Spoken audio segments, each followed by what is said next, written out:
교회의 목적은 하나님의 영광입니다. 하나님의 뜻을 이루고 또 하나님의 영광을 나타내는 것이 교회의 목적입니다. 이 목적을 달성하기 위해서 가장 중요한 것이 사람입니다. 사람을 세우고 사람을 통해서 하나님의 뜻을 이루고 그 영광을 나타내는 것입니다. 이 사람을 세우기 위해서 필요한 것이 프로그램입니다. 프로그램을 통해서 하나님께 영광을 돌릴 사람들을 양육하고 세우는 것입니다. 사람이 프로그램을 위해서 존재하는 것이 아니고 프로그램이 사람을 위해서 존재하는 것입니다. 예수님의 사역의 주제는 하나님의 나라였습니다. 예수님은 이 하나님의 나라를 위해서 12명의 제자를 세우셨고 그들을 아주 중요하게 생각하셨습니다. 그래서 예수님의 사역의 모든 것들을 이들에게 쏟으셨다 해도 틀리지 않습니다. 이제 예수님이 그들을 떠나시면 예수님의 12명의 제자들이 예수님을 대신해서 예수님이 행했던 일들을 행하셔야 하기 때문입니다. 왜 하필 12명을 세우셨을까요? 이들은 이스라엘의 12지파를 상징하는 사람들입니다. 예수님은 이 12명의 사람들을 통해서 새 이스라엘을 건설하고자 목적을 하신 것입니다. 그런데 오늘 본문에는 예수님의 12제자 중에 한 명이 빠져 있습니다. 그 사람이 가룟 유다입니다. 그래서 오늘 본문은 가룟 유다를 대신할 사람을 선정하는 그런 장면을 묘사하고 있습니다. 우리가 지난번에 가졌던 말씀은 예수님의 제자들이 예수님을 하늘로 떠나보내고 그 자리가 감람원이라는 곳이라고 했습니다. 그 감람원이라는 곳에서 예루살렘에 이르러서 예루살렘에 다락방에 있는 집에 올라갔는데 그 다락방은 마가의 다락방으로 규모가 매우 커서 100명 이상은 좋게 들어가도 남을 만한 그러한 규모였습니다. 그곳에서 사람들이 모여서 무엇을 했는가? 예수님의 약속을 기다리면서 오로지 기도에 힘썼다고 했습니다. 그리고 오늘 본문은 그곳에 모인 사람의 수가 대략 120여 명 정도 됐다는 정보를 우리에게 제공해 주고 있습니다. 15절에 보면 모인 무리의 수가 약 120명이나 되더라. 그때 베드로가 그 형제들 가운데 일어서서 이르되 우리는 이 내용을 통해서 예수님의 부활과 승천을 경험한 사람들이 최소한 120여 명은 된다라는 사실을 알 수 있게 됩니다. 그들이 예수님의 약속을 기다리면서 힘써 기도하는 중 성령께서 베드로의 마음을 감동시키셔서 그들에게 필요한 부족한 한 사람을 뽑아야 한다는 그러한 필요성을 베드로가 강조했습니다. 그러면서 예수님의 12제자는 새 이스라엘을 상징하는 인물이라면 현재 한 명이 부족하다는 것입니다. 그러면서 그는 한 명이 부족한 원인이 된 가룟 유다에 대해서 설명을 이어가고 있습니다. 가룟 유다는 예수님의 12제자 중에 한 사람으로 나중에는 예수님을 배반해서 은 30을 받고 예수님을 팔아버렸습니다. 그 나중에 그는 자신의 잘못을 깨닫고 다시 은 30을 돌려주고 모든 것을 다시 원래대로 되돌리고자 하였지만 자신의 의도대로 되지 않자 그는 극심한 죄책감에 시달려서 자신이 받은 은 30을 성전구에 넣어두고 그는 스스로 목매어서 목숨을 끊었습니다. 당시 그곳에 있던 대부분의 사람들이 이 가룟 유다의 이야기를 다 알고 있었습니다. 16절에서 베드로는 성령께서 구약시대의 다윗의 입을 통하여서 가룟 유다와 같은 사람이 있을 것이라는 것을 예언을 언급하고 있습니다.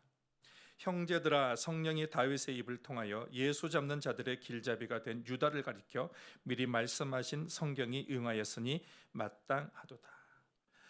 대적들이 예수님을 잡는 데에 길잡이 역할을 누가 했는가? 주동자 역할을 가룟 유다가 그 역할을 했다는 것입니다.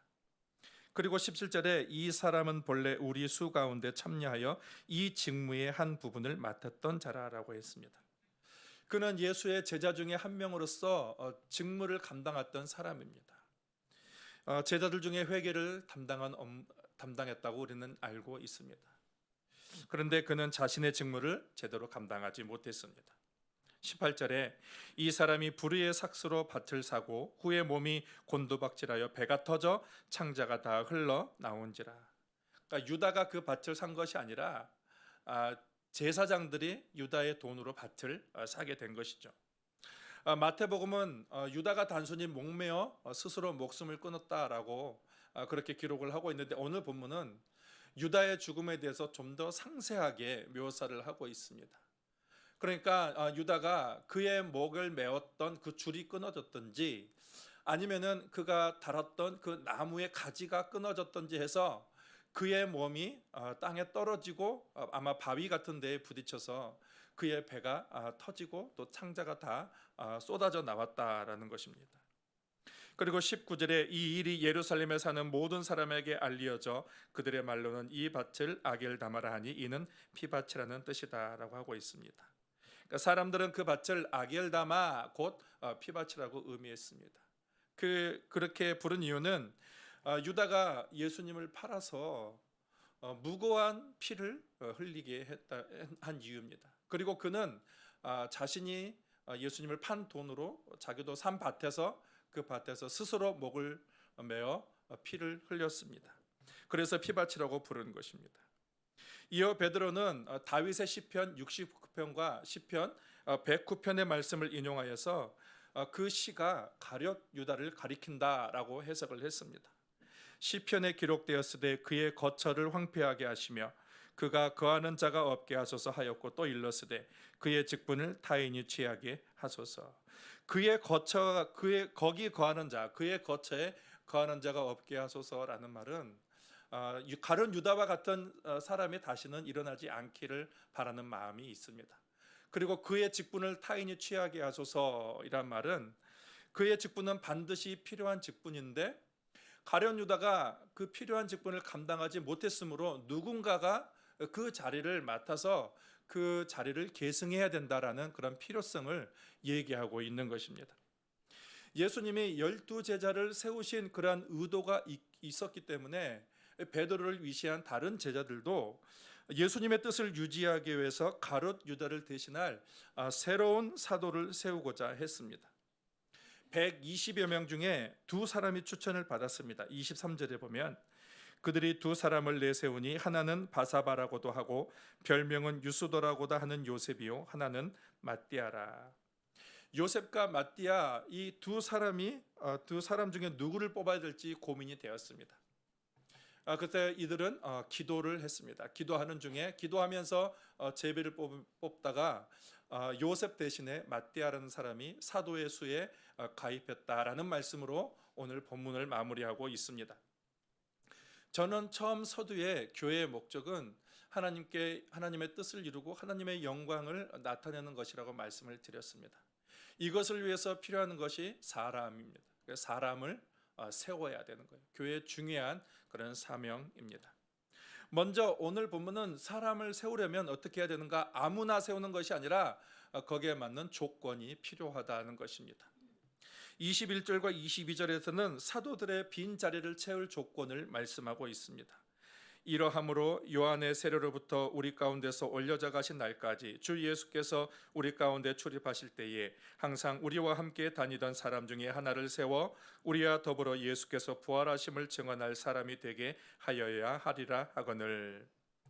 가룟 유다의 빈 자리를 채워야 될 사도가 되어야 될 그러한 조건은 예수님께서 세례 요한으로부터 세례를 받으시고 이제 공생애를 시작하신 모든 그런 순간, 주님이 가르치시고 십자가에 죽으시고 부활하시고 하늘로 승천하신 모든 순간까지 주님과 함께하고 그것을 목도한 사람이 그 조건이다라고 지금 말하고 있습니다. 그리고 그들이 할 일은 다른 제자들과 함께 예수께서 부활하심을 증언할 사람이 되어야 한다는 것입니다. 이것이 사도의 조건입니다. 제가 과거에 한 20여 년 정도 된 것 같은데 강남구에 한 100여 명 정도 되는 조그만 교회에서 교육 전도사로 섬길 때가 있었습니다. 그때 중년의 한 남성이 담임 목사님을 찾아와서는 그 담임 목사님한테 내가 현금 2억을 헌금을 하고 그리고 땅 1만 평을 기증하겠다라고, 그러니 자신을 장로로 세워달라라고 그렇게 부탁을 했습니다. 여러분이면 어떻게 하시겠습니까? 여러분이 자그마한 교회에, 재정이 많이 필요한 교회에 담임 목사다. 근데 어떤 사람이 와서 그런 제안을 했다라고 하면 여러분은 어떻게 하시겠습니까? 근데 이 목사님이 이렇게 말했습니다. 직분이라는 것은 돈을 주고 살 수가 없습니다. 장로가 되려면 우리 성도들에게 교회를 사랑하고 교회를 위해서 섬기는 마음의 성도들에게 인정을 받고 그래야 장로가 될 수가 있습니다. 돈으로 직분을 살려고 하지 마십시오라고 이렇게 대답을 했습니다. 여러분, 이 목사님 좀 멋있지 않습니까? 여러분, 직분을 원한다고 아무나 될 수 있는 것은 아닙니다. 분명한 기준이 있습니다. 우리 총회에서 목사가 되기 위해서는 나이가 30 이상이 되어야 되고, 그리고 세례받은 지 최소 7년이 지나야 합니다. 그리고 대학을 나오고 또 총회 지경에 대학원을 3년 과정을 나오고, 그리고 2년 동안의 그 수련 과정을 지나야 됩니다. 그것이 전임 전도사라고 할 수가 있습니다. 그리고 그 수련 과정을 지내고, 그리고 교인들에게 인정을 받아야 총회에서는 목사 안수를 주게 됩니다. 장로가 되기 위해서는 또 세례받은 지 7년 이상이 경과해야 되고 나이가 40 이상이 되어야 됩니다. 그리고 공동의회에서 교인들로 3분의 2의 득표를 얻어야 장로가 될 수가 있습니다. 안수집사가 되기 위해서는 나이가 35세 이상이 되어야 되고 세례받은 지 5년 이상이 경과되어야 되고, 그리고 공동의회에서 과반수의 득표를 얻어야 교인들로부터 인정을 받아야 안수집사가 될 수가 있습니다. 권사도 마찬가지, 권사도 안수집사와 동등한 조건을 갖춰야 합니다. 그러면 우리 중에 서리집사님도 많은데 서리집사님은 어떻게 되는가? 서리집사님은 세례받고 1년이 지난 후, 그리고 그 교회에 등록하고 다닌 지 1년이 지난 후에 당회의 결의로 임명이 됩니다. 연초마다 임명이 됩니다. 그런 분들이 서리집사입니다. 그러니까 교회 직분은 굉장히 다양하고 이 외에도 이제 많은 직분들이 있습니다. 근데 그 모든 직분은 기본적으로 세례 교인 이상이어야 가능하다는 말씀입니다. 그리고 당회의 허락을 반드시 받아야 합니다. 교회의 직분은 분명한 기준이 있어야 됩니다. 여러분, 기준이 없으면 그 교회는 굉장히 무질서하고 혼란하게 될 것입니다. 직분의 기준이 있어야 하지만 또 그 직분을 수행하는 직무에도 매뉴얼이 필요합니다. 우리 교회도 여러 부서가 있고 그 부서를 맡고 있는 직분들이 있습니다. 각 부서가 혼란을 방지하고 질서 있게 그 일들을 감당하기 위해서는 각 부서마다 매뉴얼이 필요합니다. 만약에 교회학교 교사라고 하면 어떻게 해야 될까요? 먼저 교회학교 교사가 되기 위해서는 먼저 1부 예배나 3부 예배를 같이 또 우리 교인들과 같이 드리고, 그리고 또 30분 전에 이제 그 부서에 찾아가서 교사 기도회와 또 교사 모임을 하게 되고, 그리고 자기가 가르쳐야 될 공과에 대해서 충분한 숙지를 하고, 그리고 교회를 안 나온 사람에게는 일주일에 한 번씩은 꼭 전화를 하고, 이런 매뉴얼들이 있어야 교회학교 교사로서의 그런 직무를 감당할 수 있을 것입니다. 유치부는 유치부 교사로서의 매뉴얼, 아동부는 아동부 교사로서의 매뉴얼, 그런 것들이 필요하다는 것입니다. 그러니까 매뉴얼을 만들 가장 좋은 방법은 우리에게도 관리부, 예배부, 음영부, 그런 모든 부서들이 실무자들이 어떻게 해야 그 일을 가장 효율적으로 할 수 있을지를 잘 알 수 있기 때문에 그 부장님들이나 그 부서를 맡은 실무자들이 거기에 대해서 매뉴얼들을 직접 기록을 해서 교역자와 함께 의논하고 그 매뉴얼을 정하는 것이 제일 좋을 것 같습니다.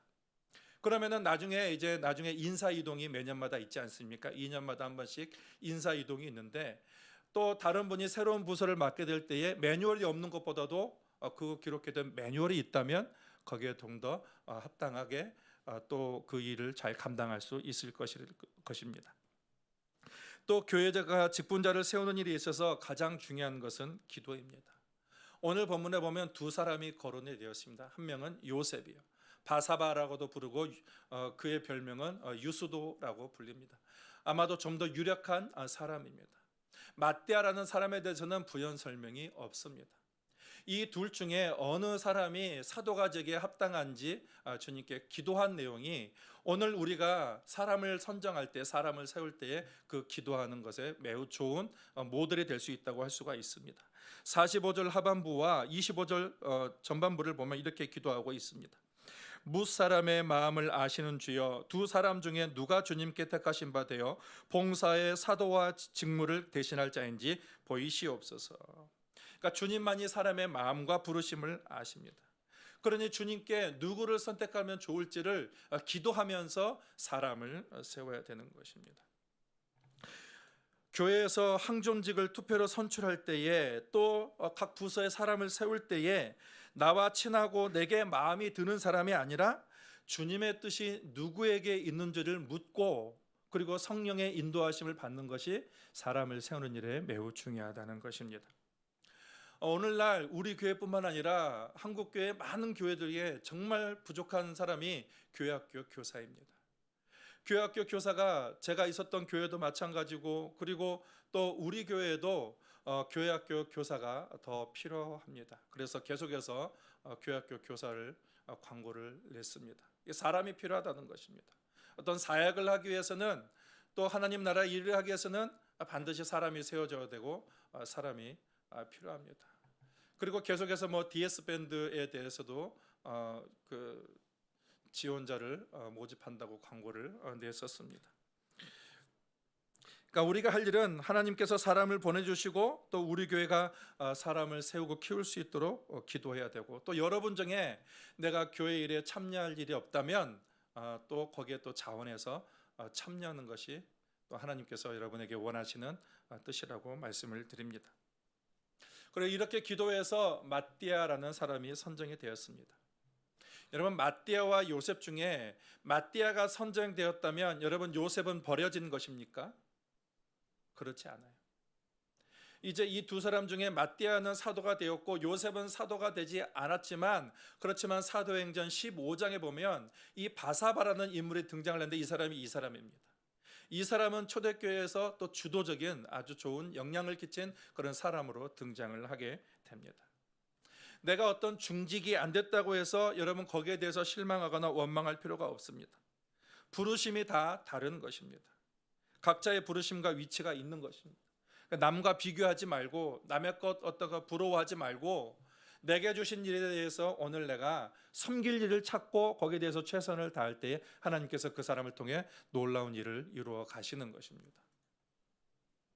제가 노회차 한국에 들어가고 이제 그 제 어렸을 때에 같이 교회에서 같이 자랐던 그 친구가 제 소식을 듣고 제가 이제 귀국을 하려고 할 때에 제가 거주하고 있는 곳에서부터 공항까지 저를 태워주겠다고 연락이 왔습니다. 저는 극구 만류했지만 계속 태워주겠다고 연락을 해서 이제 그 친구와 함께 차를 타고 오는 중에 그 친구가 저에게 한 말이 있습니다.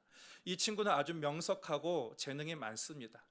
그래서 미술도 잘하고 또 음악도 잘하고 만들기도 잘하고 뭐 못하는 것이 없는 그런 사람입니다. 그런데 이 친구가 저한테 지금은 음악을 하고 있습니다. 예술인이죠. 이 친구가 저한테 고백을 하는데 운전을 하면서 사실은 자기도 어렸을 때 목사가 되고 싶다라는 그런 마음이 있었다라는 것입니다. 그런데 자기를 가만 보니까 나의 성격과 기질에는 목사가 될 수 없다라는 것을 스스로 판단하면서 그것을 접었다라는 것입니다. 그래서 이제 지금은 음악을 하는 그런 예술인이 되었습니다. 그래서 저에게 하는 말이 뭐였냐면 그런데 나는 내가 지금 잘 살고 있는 것 같다라고 하는 그런 고백의 말을 들었습니다. 그래서 제가 그 친구에게 그렇습니다. 부르심은 각각 다르다. 중요한 것은 내게 부르신 그 자리에서 내가 얼마나 충성스럽게 함께 사는 것인가, 그것이 정말 중요하다라고 얘기를 했습니다. 여러분, 교회는 사람을 세우는 곳입니다. 똑같은 사람을 만드는 것이 아니라 각자의 특성과 그 은사대로 역할과 직무가 있습니다. 그리고 그 역할과 직무에 맞는 사람을 세우는 것이 교회의 중요한 그런 일 중에 하나라고 할 수가 있습니다. 그리고 이 직무를 맡겨진 자에게 요구되어지는 그런 말씀이 있습니다. 첫 번째는 빈자리를 만들지 말라라는 것입니다. 이 가룟 유다는 엄청난 특혜와 은혜를 누린 사람이에요. 수많은 사람 중에 예수님의 12제자 중에 한 명으로 뽑힌 사람입니다. 그는 예수님이 가장 가까이에서 예수님으로부터 천국의 비밀을 듣고, 그리고 예수님으로부터 가르침을 받고, 또 하나님의 기적을 경험한 그런 사람이에요. 일반 사람이로는 도무지 겪지 못할 그러한 직분을 받은 사람입니다. 여러분, 가룟 유다가 처음에 그 직분을 맡았을 때 얼마나 감동했을까요? 내가 12사도 중에 한 사람이 되었다니. 감동하고 감격하고 개인적으로도 영광스러웠을 것입니다. 그런데 그의 시간이 지날수록 감동이 점점 무뎌지게 되는 것이죠. 감격은 사라지고 맡은 일의 중요성까지 잊어버리게 된 것입니다. 결국 자신의 뜻을 위해서 직분을 잊어버리는 그런 지경까지 이르게 됐고, 그의 직분을 다른 사람이 취하게 되었습니다. 우리가 세상에서 맡은 모든 일들, 여러분, 정말 다 귀한 것입니다. 그리고 동시에 교회 직분 또한 영광스러운 것입니다. 우리가 직분을 가졌다면 우리는 늘 물어야 돼요. 왜 하나님께서 내게 이 직분을 주셨을까? 하나님께서 여러분에게 직분을 주신 이유는 교회를 세우기 위해서입니다. 사람을 살리고 사람을 세우기 위해서 하나님께서 여러분에게 직분을 주셨다는 것을 결코 잊지 마시기 바랍니다. 교인 각자가 자신의 맡은 일을 감당할 때에 복음의 능력은 폭발적으로 나타나게 될 것입니다. 여러분, 축구를 봤을 것입니다. 축구를 하다가 어떤 사람이 반칙을 심하게 해서 레드카드를 받게 되면 퇴장을 하게 됩니다. 퇴장을 하면 한 사람이 정말로 그 위치에서 자신의 역할을 감당해야 되는데, 그 역할을 감당하지 못하면 이 옆에 있는 사람들이 안 그래도 최선을 다해서 모든 에너지를 다 끌어모아서 자기의 일을 하고 있는데, 이 사람의 일까지 감당을 해야 되니 얼마나 힘이 되겠습니까? 2배의 에너지를 써야 되고, 그 팀의 전력은 약화가 될 것이고, 이길 수 있는 그러한 실력과 능력이 있음에도 결국 질 수밖에 없게 되는 것입니다. 교회에서 한 사람이 직분을 감당하지 않으면 그가 빈자리를 다른 사람이 또 감당을 해야 되는 거예요. 그럼 그것까지 감당해야 될 사람이 2배의 에너지, 그 힘을 쏟게 되는 것입니다. 교회 직분을 받을 때 우리는 연초마다 사역을 합니다. 지금 그 사역을 이행하고 있지 않다면 어떻게 해야 될까요? 혼자 결정하지 말고 목회자와 의논해서 휴무를 신청하든지 아니면 사직을 하든지 해야 됩니다. 왜냐하면 이 일을 하지 않고 계속 그 자리를 맡고 있으면 그 자리가 비어 있고, 그러면 다른 사람에게 그 자리를 줘야 되는데, 그 다른 사람이 감당할 수 있게 해야 되는데, 계속 직분만 맡고 있고 그것을 감당하지 않으면 그 자리는 계속해서 비어 있게 되는 것이죠. 여러분, 내 자리가 빈자리가 되지 않도록 하시길 바랍니다. 성령님이 여러분을 그 자리에 세우신 것을 믿으시길 바랍니다. 맡은 자에게 구할 것은 충성입니다. 두 번째는 주님과 동고동락하라는 것입니다. 봉사자의 중요한 일은 주님과 동고동락하는 것입니다. 마띠아는 주님이 살아계실 적에 주님과 함께 모든 것을 함께 같이 했습니다. 예수님의 가르침, 사역, 모든 것 같이 식사하고 대화하는 것, 그래서 주님으로부터 모든 것을 다 배운 것입니다. 여러분, 이것이 정말 중요합니다. 주님과 함께해야 우리는 주님으로부터 도움을 받을 수가 있고, 내 능력이 아닌 주님의 능력으로 일들을 감당할 수 있습니다. 주님과 함께하면 주님은 반드시 능력을 주십니다. 주님 반드시 힘을 주시고 결실을 맺게 하십니다. 주님과 함께해야 어려움도 이길 수 있습니다. 여러분, 우리가 주님과 함께 할 때 우리에게 맡겨진 일들이 짐이나 부담이 되지 않고 은혜와 기쁨이 될 수가 있게 되는 것입니다. 그리고 더 많은 결실을 맺을 수 있게 되는 거예요. 주님은 우리에게 말씀하십니다. 나의 사랑하는 자야, 나와 함께 가자라고 말씀하셔요. 무슨 말씀이에요? 혼자 하려고 하지 말고, 내가 너에게 그 일을 맡긴 것은 너 혼자 하려고 하는 것이 아니라 나와 함께 하려는 그런 나의 뜻이 있다라는 것입니다. 나와 함께 하자, 내가 너와 함께 할 것이다 라는 그런 주님의 뜻이 있으십니다. 마띠아는 처음부터 끝까지 주님과 동행했습니다. 그래서 주님께서는 그에게 그를 사도로 세우셨고, 그리고 마띠아는 주님과 함께하면서 주님으로부터 모든 것을 다 배웠습니다. 간혹 봉사의 직무를 감당하다가 사람들이 화를 내는 경우도 있고 짜증을 내는 경우도 있고 지쳐 쓰러지는 경우도 있습니다. 그것은 여러 가지 이유가 있을 테지만 가장 큰 이유는 뭘까요? 주님과 함께 섬기지 않기 때문입니다. 사람들이 짜증을 내고 사람들이 힘들어하고 사람을 지체하는 이유는 주님께서는 분명히 나와 함께 섬기자, 나와 함께 하자라고 말씀하시는데 주님 없이 내가 모든 것을 다 하려고 하니까 그것이 힘이 되고 부담이 되고 짜증이 나고 그리고 지치게 되는 것입니다. 그런데 주님과 함께하면 주님께서 보람 있게 하고 결실을 맺게 하고 기쁨을 주고 또 그것이 감사와 영광이 되게 만드신다는 것입니다. 주님은 제자들에게 모든 직무를 맡기면서 마지막으로 제자들에게 하신 말씀이 내가 세상 끝날까지 너희와 항상 함께 있을 것이다 라고 말씀하셨습니다. 여러분, 우리가 그 말씀을 알고 있다면 여러분, 우리도 우리에게 맡겨진 일들을 감당할 때 나 혼자 하려고 하지 말고 항상 나와 함께 계신 그 주님을 찾고 주님과 동행하며 주님과 함께 섬겨야 되는 것입니다. 거기에 복음의 모든 비밀이 담겨 있고 그리고 거기에 결실의 비밀까지 숨겨져 있는 것입니다. 알프스산 동쪽 기슭의 그 어느 숲속 마을에서 한 노인이 있었습니다. 이 노인은 산 계곡에 그 물에 잡동사니가 많이 있어서 물이 더러워지니까 그 물을 깨끗하게 위해서 고용된 그 마을에 고용된 사람이었습니다. 그래서 노인은 이 샘이 더러워지지 않도록 나뭇가지와 나뭇잎을 덮고 그 나뭇잎을 줍고 그리고 그 샘물을 오염시키는 그런 더러운 찌꺼기들을 다 제거하는 일을 했습니다. 그러자 마을은 날이 갈수록 그 샘물이 깨끗해지고 그리고 살기 좋은 휴양지와 같은 마을이 되었습니다. 오랜 세월이 흘렀습니다. 어느 날 저녁에 마을 사람들이 정기총회가 있는 날이었습니다. 마을의 예산안을 심하던 도중에 누군가 샘물을 지키는 사람에게 지불되는 돈의 문제를 제기하기 시작했습니다. 드디어 재정을 담당하는 사람이 말했습니다. 도대체 그 노인은 무엇을 하는 것까? 그 노인이 하는 일이 무슨 가치가 있는가?